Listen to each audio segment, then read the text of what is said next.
When MoneyBagg Yo signed with Yo Gotti's CMG label, he thought he was securing his future. CMG like my management, like Gotti most definitely my mentor, he managed me.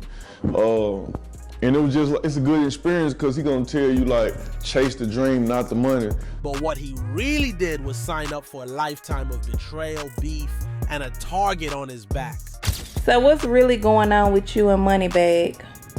MoneyBagg crossed the line, you know, it's forever, it's smoke for life. MoneyBagg moving to CMG was seen as a betrayal, and South Memphis wasn't about to let that slide. It all boiled down to one brutal fact. Yo Gotti is one of the most hated men in South Memphis. So when MoneyBagg chose his side, the streets he knew made up their minds to go against him too. I don't know, I just was hearing a lot of stuff about him like, oh, this and that and that and that. And this, I think this just made me like rock with him even more. MoneyBagg Yo, born Demario Dwayne White Jr. on September 22nd, 1991, grew up in South Memphis, Tennessee, a city known for its deep-rooted street culture and musical legacy. Raised by a single mother alongside his siblings, life wasn't easy. Struggles with poverty, crime, and survival shaped his early years, and like many young men in his neighborhood, he found himself drawn into the streets. Growing up was like real hard. We was struggling. Like my mama, she didn't have a lot, but she did what she could though. She did what she could to make it happen, but that's why I had turned. Before rap, MoneyBagg was part of Young Mob, a local crew that wasn't just about music, it was tied to the streets. Hustling was a way of life, but he always had a passion for music. Influenced by artists like Yo Gotti, Boozy Badazz, and Jeezy, he began recording mixtapes, using rap as an escape from the struggles around him. His raw lyrics and authentic storytelling started gaining attention in Memphis. Them like, they were making a little money off of it and just getting a lot of attention. But when I first started rapping, I was like, oh, I can do this. Let me try it. And when I tried it, it started working. But everything changed when Yo Gotti came calling. At the time, Yo Gotti was building CMG, Collective Music Group, looking for new talent. He had a reputation for recruiting young, hungry artists from Memphis, and when he spotted MoneyBagg Yo's potential, he didn't hesitate. But here's the thing, Yo Gotti is from North Memphis, and if you know anything about Memphis street politics, you know that South and North Memphis do not mix. MoneyBagg had to make a choice, stay loyal to his roots or level up with one of the biggest names in the game. He chose the latter. But MoneyBagg Yo had no idea that his past was about to catch up with him in a big way. In 2020, a recording surfaced online from a prison inmate calling MoneyBagg a sellout. Yeah, he was young he got it tatted on him. Yeah. Turns out, the guy behind the recording wasn't just anybody. He was Stupid Duke, one of MoneyBagg's former closest friends and a member of Young Mob, the same crew MoneyBagg used to run with in South Memphis. This wasn't just some rap group, it was a street organization. And Duke wasn't happy about MoneyBagg's rise to fame. For years, MoneyBagg had managed to keep his past quiet. Most fans didn't even know he was ever part of Young Mob. But when Duke's accusations came out, the receipts followed. Old photos and footage surfaced, showing MoneyBagg repping the crew.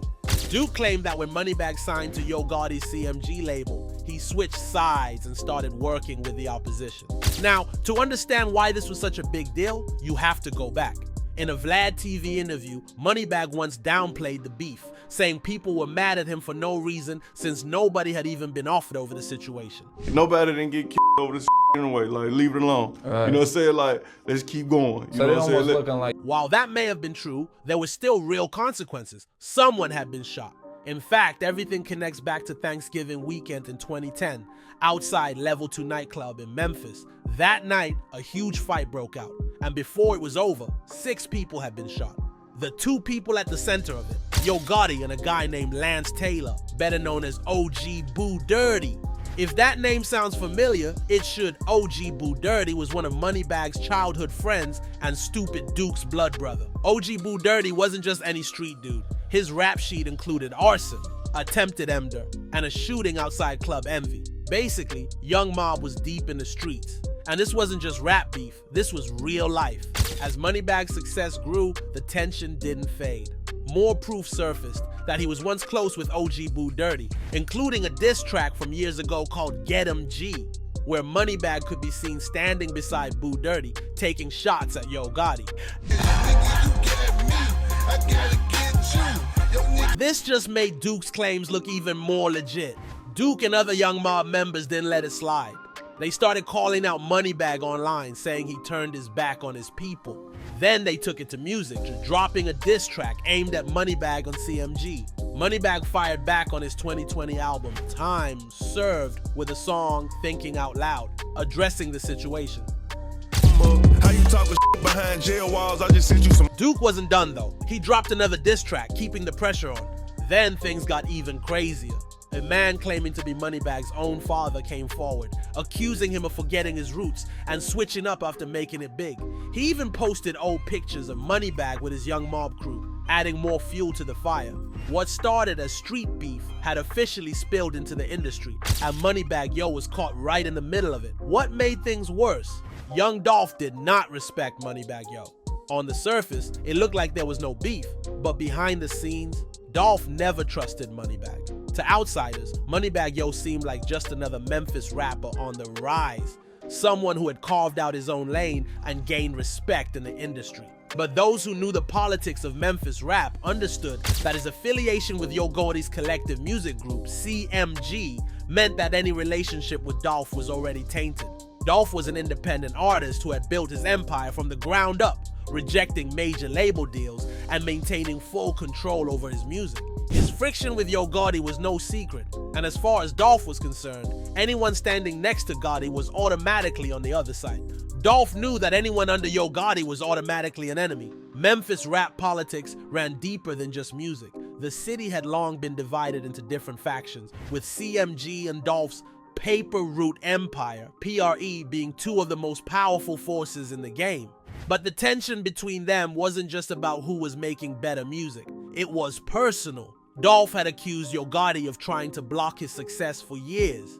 He even claimed that Gourdi had tried to sign him, and when he refused, things got ugly. The facts is just, I'm the biggest rapper from Memphis.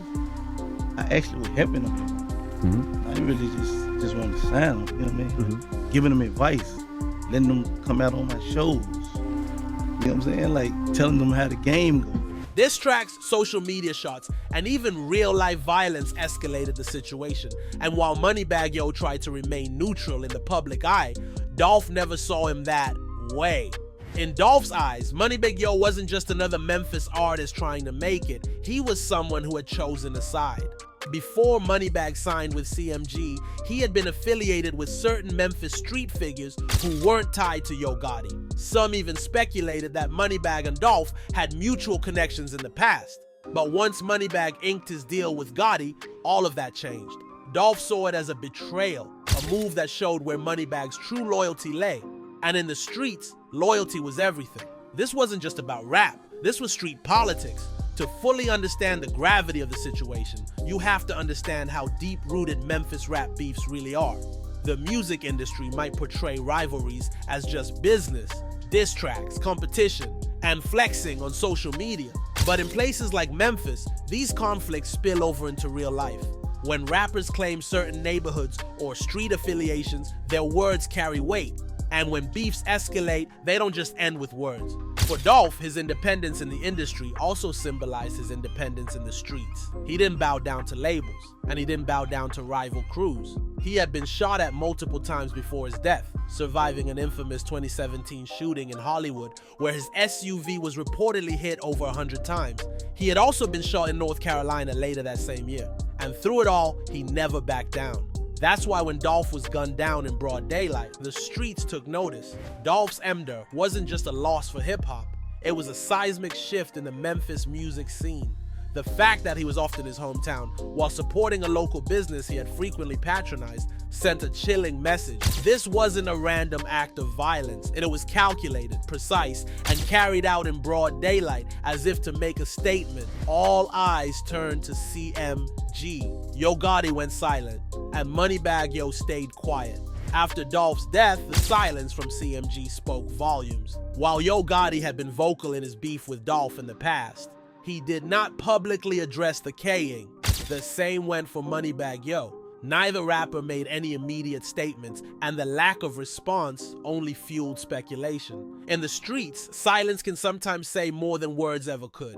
People started putting the pieces together, drawing their own conclusions about what really happened and who may have been responsible. And the streets, They were ready for war. The moment Dolph was taken down, the streets erupted. His crew didn't waste any time. They were ready to get revenge immediately, taking out anyone who was involved or even had the nerve to mock Dolph's death. The first target was a grim example of what was in store for anyone involved in young Dolph's Dare, or connected to those responsible. Comedian Darian D. Moneychilds made the mistake of joking about Dolph's passing in an online post. Just a week later, he was already gunned down. His unaliving marked the beginning of a streak of revenge that couldn't be stopped. In January 2022, another high-profile target was taken out. Big Nusky, a rapper signed to MoneyBagg Yo and cousin of Big 30, was shot at the New Horizon River Apartments on Kazasa Road around 7 p.m. When the shooting stopped, a 26-year-old man lay dead. Big Nusky was said to be connected to Justin Johnson, aka Straight Drop, one of the main suspects in Dolph's Dare. This connection was speculated based on photos showing both of them standing in front of the same car. After Big Nusky's death, Straight Drop posted a picture of him online, captioned, "Lost my brother, fighting to keep my head up." The pain was real, but Dolph's people weren't finished yet. Straight Drop and the others charged with Dolph's Dare allegedly had ties not only to CMG and Yo Gotti, but also to the Memphis gang True La Mafia.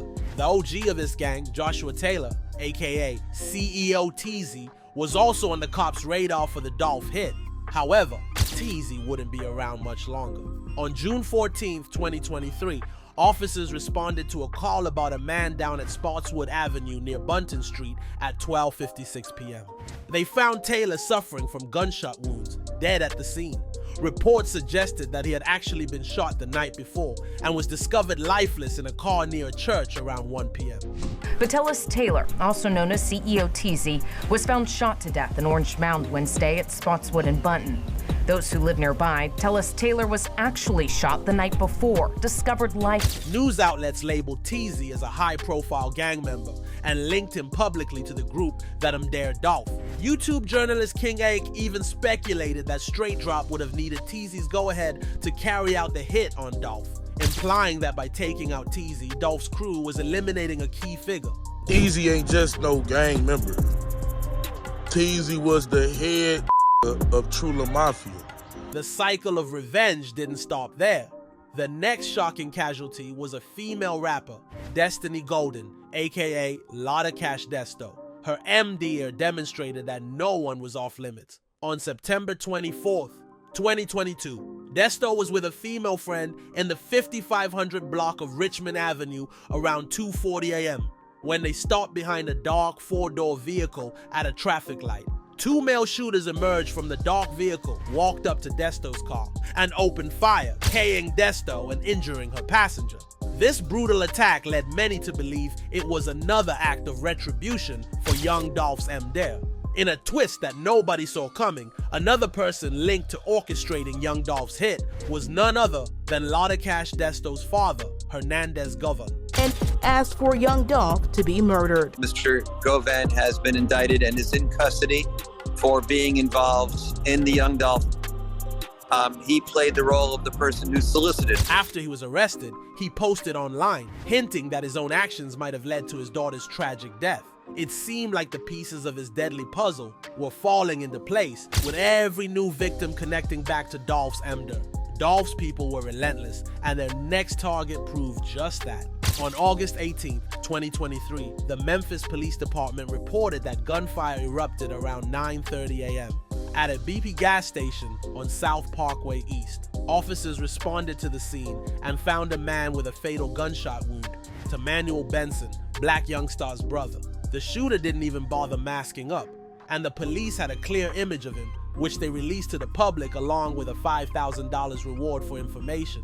This brazen hit, carried out in broad daylight, was another message that Dolph's crew wasn't playing around. Tamanuel's death pointed fingers straight at Paper Route Empire. Dolph's crew, Black Youngstar, had a long-standing beef with Dolph, initially inherited from Yo Gotti. Back in 2017, Black Youngstar was arrested for an attempt on Dolph's life when over 100 shots were fired at Dolph's black SUV. The feud between Black Youngstar and Dolph had been intense, with Black Youngstar always ready for a showdown. What we about?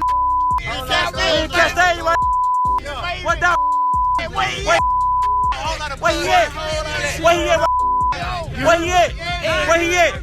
Where he at? Now he was left to grapple with the pain and anger of losing his brother, caught up in the vicious cycle of revenge allegedly carried out by Dolph's people. Memphis hasn't forgotten who they believe is responsible. The streets whisper Yo Gotti's name, tying him to True La Mafia and Dolph's demise. The gang, seen as a subsidiary of CMG, allegedly played a direct role in executing the hit. Even though Yo Gotti denies everything, people in the streets don't buy it. They see all the violence as payback, a way to get even with someone they believe turned his back on Memphis. And since MoneyBagg Yo is tied to Yo Gotti, that made him guilty by association. Things really started changing when MoneyBagg Yo switched up how he moved. He stopped showing up in South Memphis, surrounded himself with extra security, and most noticeably, he distanced himself from his old crew. That's when everything started to fall apart. Former young mob members started calling him out in public, and rappers from South Memphis began throwing little shots at him in their music. The streets were just waiting for the right time to make a move. And that moment came when MoneyBagg Yo started losing people close to him. Now, MoneyBagg Yo has been clear about where he stands. He's CMG for life. He doesn't talk about Young Mob, he doesn't bring up South Memphis politics, and most importantly, he never says anything about Young Dolph. But the streets haven't let it go. South Memphis still sees him as a traitor, and no matter what, Yo Gotti's name will always be connected to Dolph's Emder. And as for MoneyBagg Yo, he knows he can never go back. The only question left is, was it all worth it? Only time will tell. Anyway, that's it for this video, folks. Bye.